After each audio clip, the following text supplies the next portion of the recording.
Hello guys, तो कैसे आप सब लोग। तो आज का गेट रेडी विथ मी होने वाला है ईद स्पेशल, क्योंकि आज मैं अपनी फ्रेंड के घर पर जा रही हूँ। क्योंकि मुझे उसने इनवाइट किया था, एक हफ्ते पहले उसने मुझे इनवाइट किया, बट मैं भूल गई थी, मेरे दिमाग से निकल गया था।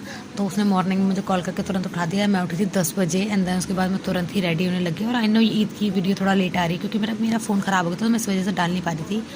तो नहा कर ही तुरंत सबसे पहले मैंने अपना सीरम लगाया। सीरम लगाने के बाद मैंने अपना मॉइस्चराइज़र लगाया एंड देन बारी आती है मेरी सनस्क्रीन की। भाई ये सनस्क्रीन मुझे इतना ज़्यादा टॉर्चर करती है, मेरा पूरा चेहरा वाइट कर देती है, बट मेरी मजबूरी है, मुझे ये अप्लाई करनी पड़ती है भाई, क्योंकि धूप में मैं ऐसे नहीं निकल सकती और मेरे पैसे गए हैं तो मुझे वसूलने तो पड़ेंगे। तो जैसे तैसे मैं वसूल लेती हूँ, बट कोई दिक्कत नहीं है। बट ये भी अच्छी है, अगर आपका लाइक ड्राई स्किन है तो आप ये वाली यूज़ कर सकते हैं। एंड देन उसके बाद बारी आती है मेरे फेवरेट, भाई मतलब पैसा वसूल हो गया है मेरा इसमें। बेशक मैंने बाप का पैसा फुकाया है, लेकिन नहीं, मैं वसूल के रहूँगी। लेकिन वसूल लिया है भाई मैंने, इतना तकड़ा, इतना गजब का ये परफ्यूम वो निकला है ना, बॉडी लोशन। लाइक इसमें परफ्यूम की इतनी अच्छी फ्रेगरेंस रहती है कि आप पूरा दिन आपकी बॉडी पे स्टे करता है। तो आप ये वाला ले सकते हो भाई। एंड देन उसके बाद फिर मैं अपना मेकअप तो भाई कभी नहीं छोड़ सकती, क्योंकि ऐसी बात नहीं है कि भाई मैं अच्छी नहीं दिखूंगी, मैं तो बिना मेकअप के भी रह लेती हूँ। बट वही है कि अब कहीं जा रहे हो तो मेकअप तो बनता है ना, जिसमें मैं नॉर्मल सा सटल सा मेकअप करती हूँ, जिसमें लाइक मैं थोड़ा सा कॉम्पैक्ट पाउडर लगाती हूँ। उसके बाद मेरी बारी आती है काजल की।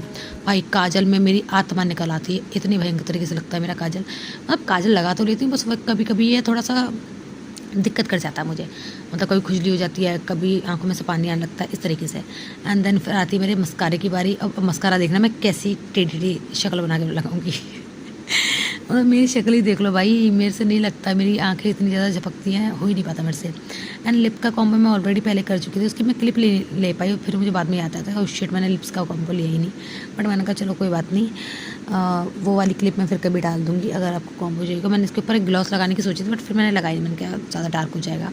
एंड देन मैंने बिंदी लगाई, जो कि भाई हम लड़कियों का नूर है, जिसको हम कभी छोड़ ही नहीं सकते। एंड देन उसके बाद मैंने अपने बाल कॉम कर लेते हैं। एंड देन यहाँ पर मैं अपना आउटफिट फ्लेक्स करती हुई भाई कि ये मैंने सूट पहना। और इस सूट को लेकर भाई इतनी तगड़ी ट्रेजेडी हो गई थी मेरे साथ कि मैं क्या बताऊँ, वो आपको सेकंड पार्ट में पता चल जाएगा कि कैसे कैसे क्या हुआ था। एंड देन यहाँ पर फिर मैं अपनी ज्वेलरी सेलेक्ट करने लगी थी कि मैं क्या पहनूँ, कैसे पहनूँ। तो मैंने अपने बहुत ही पुराने मेरे टॉप्स पड़े हुए थे, जो कि इस आउटफिट के साथ इतना परफेक्टली चलेगा कि भाई मैंने सोचा भी नहीं, मेरे को बिल्कुल भी एफर्ट्स नहीं करने पड़े यार, इतना तुरंत मेरे इस आउटफिट के साथ ईजिली चलेगा वो। एंड देन इन 2 वॉचेस में से मुझे समझ नहीं आया था कि मैं कौन सी वॉच पहनूँ, क्योंकि यार देखो तो ये 2 वॉच हैं और मैंने अभी करंट में यही मंगाई हुई हैं। तो जिसमें से मुझे ये वाली समझ में आई, वो वाली बंद नहीं हो रही थी, पसंद तो मुझे वही आ रही थी, बट क्या करूँ, वो बंद नहीं हो रही थी, तो जिस वजह से मुझे ये पहननी पड़ गई। ये भी काफ़ी अच्छी जा रही है इसके साथ। एंड देन बाकी का आपको नेक्स्ट पार्ट में मिलेगा। Okay, thanks, bye.